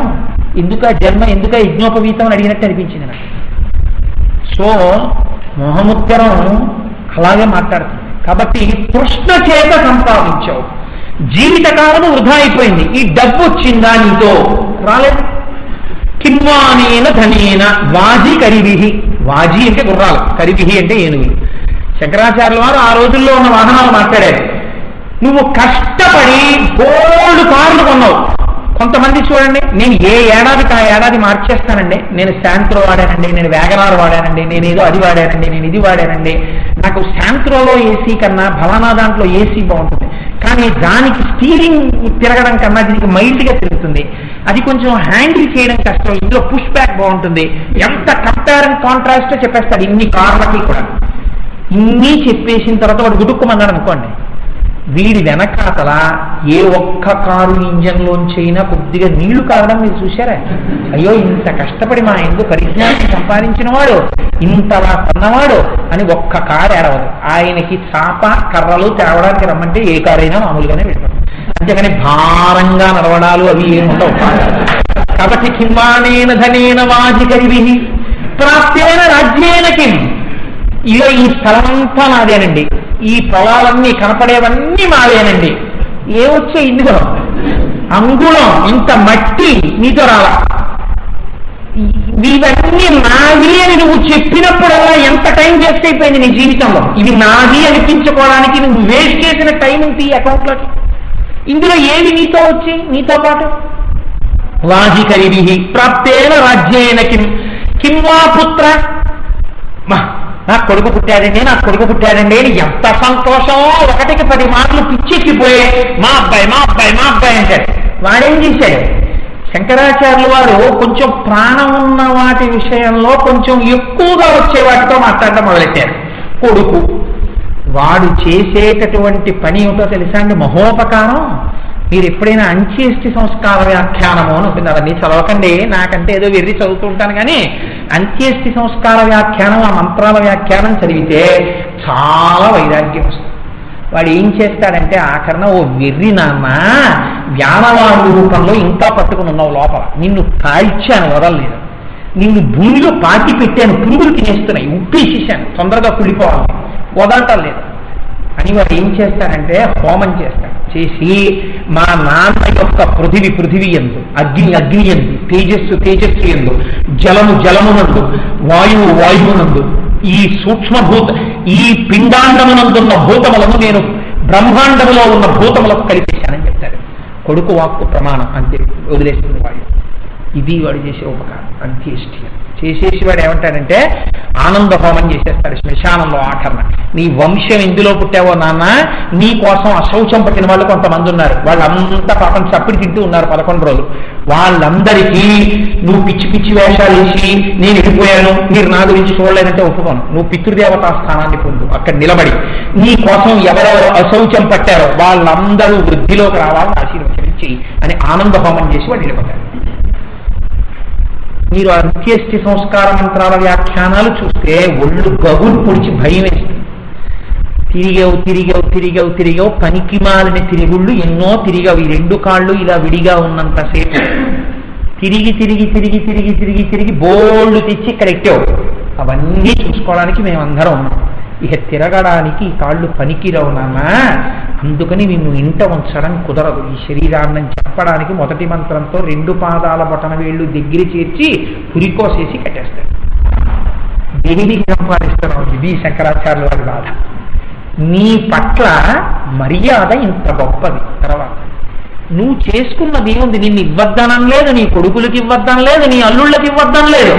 నీ కోసం నువ్వేం చేసుకున్నావు? మరి కృష్ణతో తిరిగావు. ఈ ధనం నిన్ను తిప్పేసింది, నువ్వేమైపోయావు మరి ఆఖరికి. కాబట్టి కింవానేన ధనేన వాజికరి విప్రాప్తేన రాజ్యేన కింవా పుత్ర కళత్ర. ఇది మరీ విచిత్రం. ఏ కొడుకులు, ఏ కూతుళ్ళు, ఏ సంసారం ఎవరి వలన వచ్చాయో మంగళసూత్రం కట్టినప్పటి నుంచి వృద్ధుడు అయిపోయే వరకు ఎవరి పక్కన పడుకుని నా సుఖ స్థానము, నా విశ్రాంతి స్థానం అని చెప్పావో ఆవిడ గుమ్మం వరకు వచ్చి ఆగిపోయింది. ఆ తర్వాత నీ శరీరమును అనుసరించదు. ఇంకా హేయమైంది. కలత్ర, మిత్ర, స్నేహితులు వాళ్ళెక్కడి వరకు వస్తారు? కొంచెం భయం లేని వాళ్ళైతే రుద్రభూమి దాకా వస్తారు. భయం ఉన్న వాళ్ళైతే అబ్బో ఆ శరీరంతో నాకు అంత మమకారం, అంత కలిసి తిరిగాం, బొత్తిగా దాన్ని భూమిలో పెట్టేస్తున్నప్పుడు నేను చూడలేనండి, అది అగ్ని సంస్కారం అయిపోతుంటే నేను చూడలేనండి, నేను రాలేను. కొంతమంది అయితే ఏమంటారో తెలుసా అండి, అలాంటి వాళ్ళ చిట్టాలో నా పేరు కూడా ఉంది. నేనేం నిర్దాక్షిణ్యంగా చెప్పాలి, మొహముగ్గరని చెప్పినప్పుడు నాకు అత్యంత ఆప్తులైనటువంటి వాళ్ళు ఒకరిద్దరు వెళ్ళిపోయినప్పుడు నేను అసలు వెళ్ళలేదు ప్రేతాన్ని చూడడానికి. వాళ్ళ ఇంటికి వెళ్ళి పలకరించి వెళ్ళిపోయాను. ఎందుకనంటే నా స్మృతి ఎందు వాళ్ళు నాతో సంతోషంగా గడిపి తిరిగిన యొక్క ఆ శరీరమే నాకు జ్ఞాపకం ఉండు కాక, నిస్తేజముగా పడిపోయిన శరీరాన్ని నేను చూసినా చూడకపోయినా ఒకటే. చూసి నా మనస్సులో ఆనాటి మంచి అనుభూతులు చెదిరిపోకుండా నేను చూడను, పలకరించి వెళ్ళిపోతానని 2-3 విషయాల్లో నేను అలా వెళ్ళిపోయాను. కాబట్టి మిత్ర, స్నేహితుడు ఎంత ప్రేమ ఉంటే మాత్రం ఏం చేయగలడు నీకు? కింవానేన ధనేన వాజికరిభి ప్రాప్తేన రాజ్యేన కింవా పుత్ర కలత్ర మిత్ర పశుభి. పశువులు అవి మాత్రం ఒక్కటి చేస్తాయండోయ్, అవి పరమ ప్రేమతో కళ్ళ నీళ్లు కారుస్తాయి. పశువుకు ఆ లక్షణం ఉంటుంది. కొన్ని పశువులైతే శరీరాన్ని కూడా వదిలేస్తాయి. కుక్కలు లాంటివి యజమాని వెళ్ళిపోతే తట్టుకోలేక శరీరాన్ని వదిలేస్తాయి తప్ప నిన్నేమైనా ఉద్ధరించగలవా? ఏం ఉద్ధరించవు. పశుభి కింవానేన ధనేన వాజికరిభి ప్రాప్తేన రాజ్యేన కింవా పుత్ర కలత్ర మిత్ర పశుభి దేహేన గేహేన కిం. నేనని చెప్పి నేను అని ఈ శరీరాన్ని చూపించి ఇంత భ్రాంతితో దీన్ని తిప్పి దీనికి సెల్లిడ్లు, జట్లు, డబల్ కాట్లు, పరుపులు, తరగడాలు, దీని అసాధ్యం కూడా ఎన్ని భోగాలు చేశావురా. నువ్వు విడిపోయి ఇలా చూస్తుంటే సినిమా చూసినట్టు ఇది కాలుతోంది. భూమిలో దీన్ని పడుకోబెట్టి ఉప్పు జల్లేసి మట్టి కత్తాయి, పురుగులు కొరికేస్తున్నాయి, తినేస్తున్నాయి, ముందొచ్చి కళ్ళు కొరికేస్తాయి, లొక్కలు పడిపోయే తర్వాత చెవులు కొరికేస్తున్నాయి. గంట తిరిగేటప్పటికి భయంకరమైన రూపాన్ని పొందేస్తున్నావు. దాన్ని నువ్వు సాక్షిగా చూస్తున్నావు. అదిగో దాన్ని తినేస్తున్నాయని. దేహేన గేహేనకి నేనన్న నీ శరీరం నీతో రావా. నువ్వు చేసుకున్న పుణ్యం ఏమైనా ఉంటే అది ఒక్కటి వస్తుంది. అది చెయ్యడానికి తృష్ణ ద్వారం మూసేసింది, చెయ్యనివ్వలేదు. అది చెయ్యాలంటే నువ్వు సంపాదించిన దాన్ని ఇంటర్నేషనల్ బ్యాంకింగ్ కౌంటర్లో కన్వర్ట్ చేయాలి. అదేంటంటే బ్యాంక్ కడితే పుణ్యం వస్తుందా అని మీరు అడగండి. మీరు ఇక్కడి నుంచి అమెరికా వెళ్ళాలనుకున్నారనుకోండి, రూపాయి కట్టలు పట్టుకెళ్ళి అమెరికాలో దిగి టీ కొనుక్కుంటానంటే వాడు గుచ్చుకోడు. మీరు ఈ రూపాయి కట్టలు పట్టుకుని State Bank of India foreign exchange కౌంటర్కి వెళ్ళి ఈ రూపాయి కట్టలు ఇచ్చేసి డాలర్లు గుచ్చుకుని విమానం ఎక్కాలి, అమెరికా వెళ్ళాలి. మీరు ఇక్కడ సంపాదించిన దాన్ని నేను చెప్పిన ఏడుగురు కొడుకుల రూపంలో మీరు పుణ్యకర్మగా మారిస్తే ఇది మిమ్మల్ని అనుసరించి ఊర్ధ్వలోకాలకు వస్తుంది. మీ ఇక్కడి డబ్బు డాలర్ల రూపంలో అమెరికా వచ్చి మీకు టీ ఇచ్చినట్టు. లేనినాడు ఎలా వస్తుంది? అది ఇప్పుడు చేసావు. తృష్ణ నిన్ను పుణ్యమార్గ ద్వారాలు మూయించింది, పాడైపోలా నువ్వు. కాబట్టి కింవానేన ధనేన వాధికరి విప్రాప్తేన రాజ్యేన కింవా పుత్ర కలత్రమిత్ర పశుభిర్దేహేన గేహేన కిం జ్ఞాతైతక్షణ భంగురం సపతి రోత్యాద్యం మనోదూరత స్వాత్మార్థం గురువాక్యతో భజ భజ శ్రీ పార్వతీ వల్లభం. ఇప్పటికైనా బుద్ధి తెచ్చుకో, గురువు చెప్పిన మాట విను, నీ దిశానిర్దేశం మార్చు. ఇంతకాలం చేసిన పాపరాశి బెగబెట్టుకోకు. భజ గోవిందం భజ గోవిందం గోవిందం భజ మోహమతి. అయితే ఇక్కడే శంకరాచార్యుల వారు ఒక గొప్ప మార్గం చెప్తున్నారు. ఇప్పుడు నాకు వైరాగ్యం వంట పట్టేస్తే, నాకు భయం డెవలప్ అయిపోతే, అమ్మో అయితే నాకు ఈ డబ్బు ఉండకూడదని అసలు నేను ఏ ప్రయత్నము చెయ్యడం నందు ఉత్సాహం సన్నగిల్లిపోతే నాకు ఎలా అంటే శంకరులు అంటున్నారు, ఈశ్వరుడు నేను ఎంత పొందవచ్చని అనుకుంటున్నానో అంత నాకు ఇస్తాడు పూర్వజన్మ పుణ్య ఫలంగా. నా ప్రయత్నం వల్ల వచ్చేది కాబట్టి నా ప్రయత్నం నేను చేస్తాను. ఆ ప్రయత్నం కూడా ఈశ్వరార్చనగా చేస్తానని చెయ్యి. కాబట్టి ఇప్పుడు ఏమైంది? మూఢ జహీహిధనాగమ తృష్ణ నువ్వు సద్బుద్ధి మనసి తృష్ణ. ఈ తృష్ణ తీసేసి సద్బుద్ధి పెట్టుకోవాలి. పెట్టుకుని ఏం చేస్తావు? ఆఫీస్కి వెళ్తున్నావు, దాన్ని కూడా మార్చు. నువ్వు ఏ ఈశ్వరుణ్ణి ఆరాధన చేస్తావో పైకి చెప్పక్కర్లేదు. దీన్ని సఖ్యం అంటారు భక్తిలో. ఆ ఈశ్వర నేను ఆఫీస్కి బయలుదేరుతున్నాను, రండి మనం వెడదాం అను మనసులో. స్కూటర్ ఎక్కి కూర్చో, ఈశ్వర ఎక్కారా అనుకో ఒకసారి, ఈశ్వరీ ఎక్కావా అనుకో, ఈశ్వరా ఎక్కావా. ఎందుకంటే ఈశ్వరీ ఎక్కావా అంటే మళ్ళీ వేరే ఇబ్బంది వస్తుంది నా ఒక్క విషయం. కాబట్టి ఈశ్వరా ఎక్కావా అని కూడా అనుకుంటుంటాం. ఎక్కావా మధ్యలో మాట్లాడించకండి, మీరు భగవద్గీత ఇవి చెప్పకండి, డ్రైవింగ్ చేయాలి, మీరు అలా నన్ను రక్షిస్తుండండి నా బుద్ధి ఎందు వెనకండి అని వెళ్ళిపో. ఆ ఒక్క మాట చెప్పు, దిగిపోయావు, ఈశ్వర చక్కగా వచ్చేసావు, రండి కూర్చుందాం అను. ఇవేం పైకి వెళ్ళి ఆఫీస్కి వెళ్ళి ఈశ్వరుడు నేను వచ్చేసామండి అంటే పిచ్చాడు అనుకుంటారు, కంపల్సరీ రిటైర్మెంట్ ఇచ్చేస్తారు. అలా ఏం అనక్కర్లేదు, నువ్వు చక్కగా కుర్చీలో కూర్చొని ఈశ్వర కూర్చోండి అనుకుని ఆయనకో సింహాసనం వేసి కూర్చో. ఈశ్వర చక్కగా నేను ఫైల్స్ డిస్పోజ్ చేయగలిగినటువంటి మంచి విజ్డమ్ నాకు గ్రాంట్ చేయి అని ఒక మాట అనుకోండి. మీరు చక్కగా చేసి, ఈశ్వర నాకు నా బిడ్డల్ని పోషించుకోవడానికి ఒకరి దగ్గర ఇలా చెయ్య చాపవలసిన అవసరం లేకుండా నా యందు బుద్ధి ప్రచోదనం చేశావు, రండి ఇంటికి వెళదాం మహానైవేద్యానికి అని ఇంటికి వెళ్ళి చక్కగా భోజనం చేసే ముందు ఈశ్వర తినండి, నైవేద్యం పెట్టు, వారు తింటున్నారనుకుని నువ్వు తిను, రండి ఈశ్వర మళ్ళీ వెళ్ళాలి ఆఫీస్కి, వెళ్ళండి, సాయంకాలం ఈశ్వర మనం ప్రవచనానికి వెళ్ళాలి సిఎల్ క్లబ్కి రండి అని ఇంటికి వెళ్ళి స్నానం చేసి సంధ్యావందనం చేస్తూ ఈశ్వర మూఢజహీహి చెప్దాం అనుకుంటున్నాను. ప్రిపరేషన్ ఏమి ఉండదు ఈశ్వర. ఎందుకో తెలుసా, మీరు మాట్లాడవలసిన వారు, నాదేం ఉండదు. ఎందుకు నేను మాట్లాడాలంటావేమో, మీరు లోపల నుంచి మాట్లాడితే మైకు ఎలా ఉంటుందో అలా నేను ఉంటాను అక్కడ. కోటేశ్వరరావు గారు మాట్లాడుతున్నట్టు కనపడుతుంది, కానీ మీరు మాట్లాడండి లోపల నుంచి మూఢజహీహి గురించి. ఈ శరీరంలో మీరుండి మాట్లాడుతుంటే ఈ శరీరం ధన్యత పొందుతుంది. అందుకని రండి మనం ప్రవచనానికి వెళదామనండి, అయిపోయాక రండి ఇంకా మనం ఇంటికి వెళదామనండి. పడుకోబోయే ముందు 11 మాటలు నామని చెప్పి, ఈశ్వర ఇంద్రియములన్నీ బరలిపోయాయి, దీన్ని సుషుప్తిలోకి తీసుకెళ్లి మళ్ళీ శక్తినిచ్చి రేపు మీ ముఖ దర్శనం చేస్తూ లేచేటట్టుగా అనుగ్రహించండి అని పడుకోబెట్టండి. ఇప్పుడు మీకు నిరుత్సాహం ఎందుకు రావాలి? ఏ నిరుత్సాహం ఉందా ఉద్యోగం చేయడానికి? రూపాయి సంపాదించడానికి నిరుత్సాహం ఉందా? అన్యాక్రాంతమైన మార్గంలోకి వెళ్ళడానికి తలుపు ముగియండి. మీ కుటుంబ పోషణానికి సంబంధించి ఎంత అవసరమో ఆ అవసరమైన దాన్ని ధర్మ మార్గంలో సంపాదించుకోవడానికి ఈశ్వరారాధనగానే దాన్ని తలుపు తెరవండి. అప్పుడు కూడా ఈశ్వరారాధనమే జరిగిపోతుంది. జరిగిపోయిన తర్వాత అప్పుడు ఏమవుతుంది? కురు సద్బుద్ధి మనసి వితృష్ణ. ఈ తృష్ణ తీసేశారు, సద్బుద్ధి అంటే ఇప్పుడు ఏమైంది? చాలు ఏదో నా కొడుక్కి నా కూతురికి వాళ్ళకి చక్కగా ఏదో ఇల్లు కట్టుకోవడానికో లేకపోతే పెళ్లిళ్ళు చేయడానికి వాళ్ళు చదువుకుంటానన్నంత చదివించడానికి నేను సిద్ధం చేశాను. నేను ఒక 90 ఏళ్ళో 80 ఏళ్ళో బ్రతికితే నాకు ఏ పాటి కావలసి ఉంటుందో కొద్ది అనారోగ్యాల కోసం అంతా నేను దాచుకున్నాను. ఉండడానికో ఇల్లుంది, చాలు, ఇంకా నాకు అంతకన్నా పరుగక్కర్లేదు ఈశ్వర.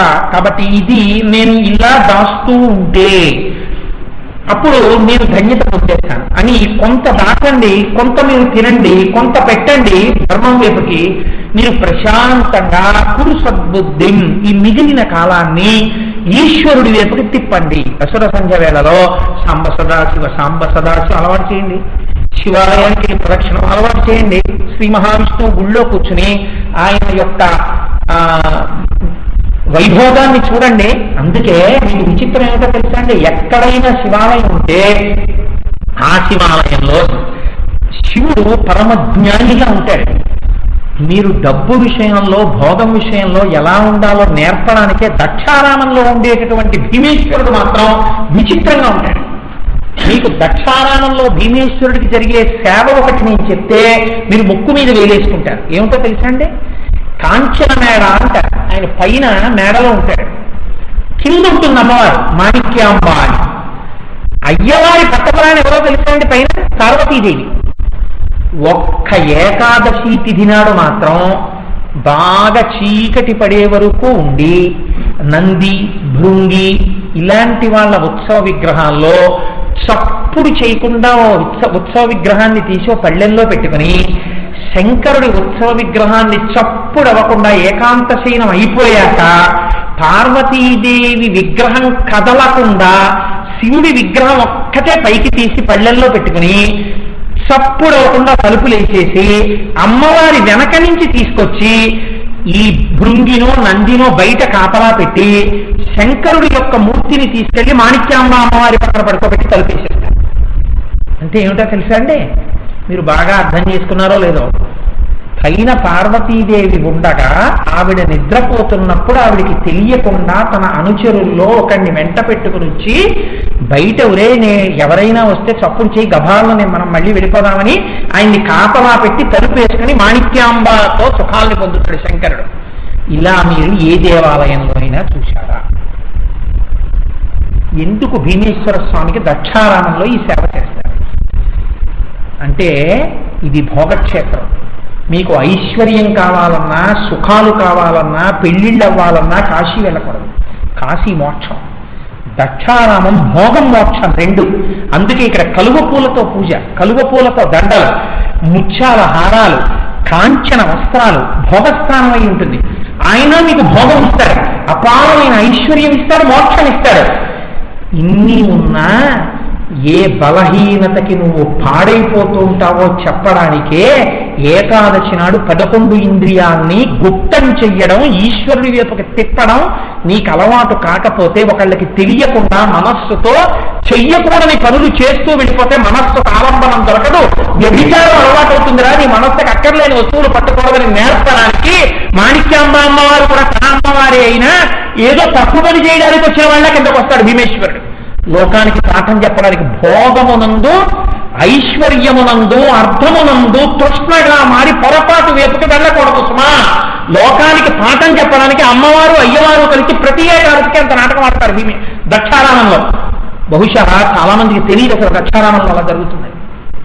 కాబట్టి ఎంత పొరపాటు వైపుకి మనస్సు తిప్పుతుందో కూడా దిద్దాడు, ఈశ్వరుడే దిద్దాడు. తాను దిద్దకపోతే ఎవరు దిద్దుతారు? అందుకని తాను తప్పు చేసినట్టు నటిస్తూ లోకానికి పాఠాలు నేర్పాడు మహానుభావుడు. జారలీల చోరలీల కృష్ణ భగవానుడు చేసినట్టు. కనుక నువ్వు సద్బుద్ధిని నింపు మనస్సు ఎందు. ఇప్పుడు ఆ మనస్సు ఏం చేస్తుంది? ఈశ్వరార్చనకి అలవాటు. ఒకనాడు 60 ఏళ్ళు అయిపోయాయి, ఇంకా నువ్వు సంపాదించక్కర్లేదు. వాళ్ళు పంపించేశారు, భగవద్గీత చేతిలో పెట్టారు, పూలదండ వేసేశారు, ఏదో రిటైర్మెంట్ బెనిఫిట్స్ ఇచ్చేశారు. ఓ 10 రోజులకో ఎప్పుడో కనపడండి, రోజు వచ్చి ఇద్దం వేస్తారు, మీరు ఈలోగా సెటిల్ చేస్తానని చెప్పారు. మీరు అక్కర్లేదండి, ఎందుకు పోస్ట్లో పంపించేస్తాను, లేదా ఫోన్ చేయండి, మీరు ఎందుకు రావడం పాపం అంటారు. అప్పటికైనా నీకు అర్థం అవ్వాలి. వాళ్ళు పంపించేస్తారు, పంపించేసింది నువ్వు ఏమో ఎక్కడ ఇంట్రెస్ట్ ఎక్కువ ఉంటుందో మళ్ళీ గభాలను మూసేసే బ్యాంకులు అవి వెతుక్కోకుండా అది తృష్ణ. నీకు ఎంతవరకు నీ శరీరాన్ని పోషించడానికి అవసరమో భద్రత చూసుకుని పెట్టుకోవడం వరకు తప్పు కాదు. నేను హాయిగా నువ్వు అలవాటు చేశావు ఇంతకుముందు వితృష్ణ, తృష్ణని తీసి సద్బుద్ధి పెట్టావు. ఇప్పుడు సాయంకాలం వెళ్ళి 2 గంటలు కూర్చునే శివాలయంలో 3 గంటలు కూర్చున్నా నీ మనసు అంగీకరిస్తుంది. పొద్దున్న కూడా వెళ్ళడానికి అంగీకరిస్తుంది. ఇంకొక 4 ప్రసంగాలకు వెళ్ళడానికి అంగీకరిస్తుంది. చెప్పేవాడు సమర్థుడా అసమర్థుడా చూడదు. చాలా ఏదో భగవంతుడి గురించి పాపం 4 మాటలు చెప్పాడు కదా, నీ చెప్తానే వాడు చెప్పాడు కదా ఏదో ధైర్యంతో అంటుంది. పేర్లు పద్దులు పెట్టదు, వినడం ప్రయోజనంగా వింటుంది. ఇది సద్బుద్ధి. కురు సద్బుద్ధి అనతి వితృష్ణ ఎల్లభసే నిజ కర్మోపాత్తం విత్తంతేన వినోదయ చిత్తం. Keep your mind happy. శంకరాచార్యులు గారు ఎంత గొప్పగా చెప్పేస్తున్నారో చూడండి. ఒకడు దరిద్రుడు ఓవర్ బ్రిడ్జి మీద రఘు పడుకుంటాడు, ఆత్మహత్య చేసి చచ్చిపోయాడు. నాకు ఇల్లు లేదండి. రేపు పొద్దున్న లేచి ఫలానా గుళ్ళో అన్నదానం ఉంది అక్కడికి వెళ్ళాలనుకున్నాడు. వాడికి బతుకు మీద ఆశే. వాడిని చూసినప్పుడు ఈశ్వరాలకు ప్రశాంతి ప్యారడైజ్లో ఒక డబుల్ బెడ్ ఫ్లాట్ ఇచ్చావు, వీడికన్నా నేను చాలా చక్కగా హాయిగా ఓ పరుపు మీద తలుపులన్నీ వేసేసుకుని బయటంతా వాన పడుతున్నా వెచ్చగా పడుకున్నాను. వాడైతే ఓవర్ బ్రిడ్జి కింద పడుకోవాలి, దోమలు రగ్గులో కూడా దూరి కుట్టేస్తాయి, డెంగీయే వస్తుందో ఇంకోటే వస్తుందో. Is expose to all dangers, still వాడికి ఎస్కేప్ లేదు. కనుక ఎస్కేప్ గ్రాంట్ చేశావు. ఈశ్వర థ్యాంక్ యూ వెరీ మచ్. కాబట్టి విత్తంతేన వినోదయ చిత్తం, నీకేది ఇచ్చారో దాంతో సంతోషంగా ఉండడానికి నీకన్నా తక్కువ వాళ్ళతో పోల్చుకుంటుండు. చాలా సంతోషంగా ఉన్నావు. నాతో ఒక ఆయన ఒక మాట అన్నాడండి, నేను చాలా ఆశ్చర్యపోయాను. ప్రధానమంత్రి నాతో ఎలా పోలుస్తారండి అన్న రోజున. అంటే నేను చాలా ఆశ్చర్యపోయి అదేంటండి ప్రధానమంత్రిని మీతో ఎందుకు పోల్చకూడదన్నాను. అంటే ఆయన అన్నాడు, ఏమండి కోటేశ్వరరావు, నేను ఎప్పటికైనా లోక్సభకి నేను పోటీ చేయొచ్చు. ఏమో పివి నరసింహారావు అనుకున్నారా ప్రధానమంత్రి అవుతాన్ని? సడన్ గా అధికారంలోకి రావాల్సిన పక్షంలో మెజారిటీ సభ్యులు నన్ను ఎన్నుకుంటేనే ప్రధానమంత్రిని అయిపోవచ్చు. 26 ఏళ్ళు దాటిపోయినటువంటి మన్మోహన్ సింగ్ని మళ్ళీ నాలా ఫుడ్ కార్పొరేషన్లో అసిస్టెంట్ గా చేయమని తీసుకోరు కదా. నాకు ప్రధానమంత్రికి పోలిక ఏంటంటే నేను ప్రధానమంత్రి కన్నా గొప్పవాడినండి అన్నాడు. నేను నిజంగా అయ్యి బాబోయ్ తృప్తి పడ్డానికి మనసి వితృష్ణం ఎల్లభతే నిజ కర్మోపాతం విత్తంతేన వినోదయ చిత్తం. సంతోషంగా ఉండడానికి ఇలా కూడా ఆలోచించచ్చులా ఉంది అని నేను చాలా ఆయన చూడండి, నేను ప్రధానమంత్రి కన్నా గొప్పవాడిని అన్నాడు ఆయన. నిజంగా అంటే అలాంటి వాళ్ళు ఎప్పుడు జుబిలియంట్, నాకు ఈశ్వరుడు ఎలా ఇవ్వలేదని ఏడవ, ఈశ్వరుడు నాకు ఇది ఇచ్చాడు కదండి అంటారు, నాకు ఇది ఇవ్వలేదు అంటే ఇది వెళ్ళి వెళ్ళి వెళ్ళి వెళ్ళి అలవాటు ఏమైందో తెలుసా అండి, ఆఖరికి ఏదో పోయింది అనుకోండి వస్తువు, అంటే దానివల్ల ఏదో ప్రమాణం ఉందేమోనంటే అందుకే ఈశ్వరుడు తీసేశాడంటాడు. అప్పుడు ఆనందం వాడికి. ఎంత చిత్రమో చూడండి, నమ చోరాయచ, చోరుడి రూపంలో వచ్చి ఈశ్వరుడు ఆ వస్తువు తీసేశాడంటే ఆ వస్తువు ఉండడం వల్ల నాకు ఏదో ప్రమాదం రాబోతోంది అనమాట. అందుకే ఈశ్వరుడు ఆ వస్తువుని తీసి నన్ను రక్షించాడు. ఈశ్వర కృతజ్ఞుడు. ఇప్పుడు ఏమైంది, నేను సేవింపగ నాపదల్పడమని నిత్యోత్సవం బబ్బని జనమాతృండనని సంసార మోహంబు పైగొనని జ్ఞానము గల్గని గ్రహగతులు కుందింపని మేలు వచ్చిన వాణి అవి నాకు భూషణములే శ్రీకాళహస్తీశ్వర. లోపుంగని వెక్కని అలుగని లోలోన నిందింపని చీకాకుంబడని మహాత్ముడనని జయొగ్గని మూకీభావమునం తెట్టని త్రోయని నీ కారుణ్యము కలిగి ఉండెను అంతే కానుమో శంకర. ధుర్జట్ అంటాడు, ఇది ప్రియనిందా స్థితిర్మౌని సంతుష్టో జనకేనచిత్ అనికేత స్థిరమతి భక్తిమాన్నే ప్రియో నర. గీతలో స్వామి అంటాడు. కాబట్టి ఇప్పుడు ఏమైంది, ఈ స్థాయికి నువ్వు ఎదగడానికి నువ్వు జాగా తయారు చేయాలి. వితృష్ణాం, ఇంట్లో వాషింగ్ మిషన్ అక్కర్లేకపోతే సాకరి మీ ఇంట్లో పని మనిషిగా ఉంటే పడిన నీళ్ల వల్ల వాషింగ్ మిషన్ తుప్పట్టేస్తుంటే పనికి రావట్లేదని నువ్వు వాషింగ్ మిషన్ అమ్మేస్తావు 1000 రూపాయలు వచ్చాయి. నిన్ను పాడి చేసేవి నీ మనస్సులో పేరుకుపోయి ఈశ్వరుడు రావడానికి మార్గం లేకుండా చేస్తుంటే నువ్వు వాటిని చూడు, కార్యం చెయ్యి, ఆనందంగా ఉండు, ఈశ్వరుడు నీకు ఇచ్చిన దానికి సంతోషించు. ఏదిచ్చాడు? మనుష్య జన్మనిచ్చాడు. నువ్వు వినగలవు, నువ్వు బోధన అర్థం చేసుకోగలవు, నామం చెప్పగలవు, ఇంటికెళ్ళి భజ గోవిందం భజ గోవిందం గోవిందం భజ మూఢమతే అని నువ్వు చదవగలవు. లేకపోతే ఎంఎస్ సుబ్బలక్ష్మి గారి క్యాసెట్ పెట్టుకుని పొంగిపోగలవు, నువ్వు పాడుకోగలవు, నువ్వు తరించిపోగలవు, నువ్వు ఈశ్వరుని చేరిపోగలవు. శంకరుడు ఇంత గొప్ప మాట చెప్పారని నమస్కరించగలవు. పిపీలికాది పర్యంతంలో ఎవరూ ఇది చేయలేరు. ఇది నీకు ఇచ్చిన ఈశ్వరుడిని చూసి ఈశ్వరుడి తప్ప ఎందుకు కృతజ్ఞతగా ఉండి సంతోషంగా ఉండలేవు? ఇది చాలా సంతోషంగా ఉండడానికి ఇది శంకరాచార్య వారి ప్రశ్న. కాబట్టి మూఢజహీహిధనాగమతృష్ణాం కురు సమృద్ధిం కురు సద్బుద్ధిం మనసి వితృష్ణాం ఎల్లభతే నిజకర్మోపాతం విత్తంతేన వినోదయ చిత్తం. ఇప్పుడు చెప్పండి, ఈ శ్లోకం 3 నెలల ప్రసంగాన్ని నేనంటే అది ఎగ్జాజరేషనా? ఎన్ని జీవితాలు, ఎన్ని ఉదాహరణలు, ఎన్ని పతనాలు, ఎన్ని ఉద్ధానాలు, ఎన్ని సర్దుబాట్లు, ఎన్ని బాట మీద ఎక్కడాలు, ఎన్ని జారిపోవడాలు దీనిలో ఉన్నాయి. కాబట్టి ఒక్కొక్క శ్లోకము మిమ్మల్ని చెయ్యి పట్టుకుని ప్రమాదం వైపు నుంచి పక్కకి తిప్పేస్తున్నటువంటి శ్లోకములు, అమృత బిందువులు, ఆచార్య కృప, శంకర భగవత్పాదాచార్య స్వామి వారి యొక్క కటాక్షమ శ్లోకాలు. కాబట్టి మోహముద్గరం అంటే అది మరి కొరడాలాగే ఉంటుంది, నిర్దాక్షిణ్యంగా మాట్లాడి చెప్తుంది.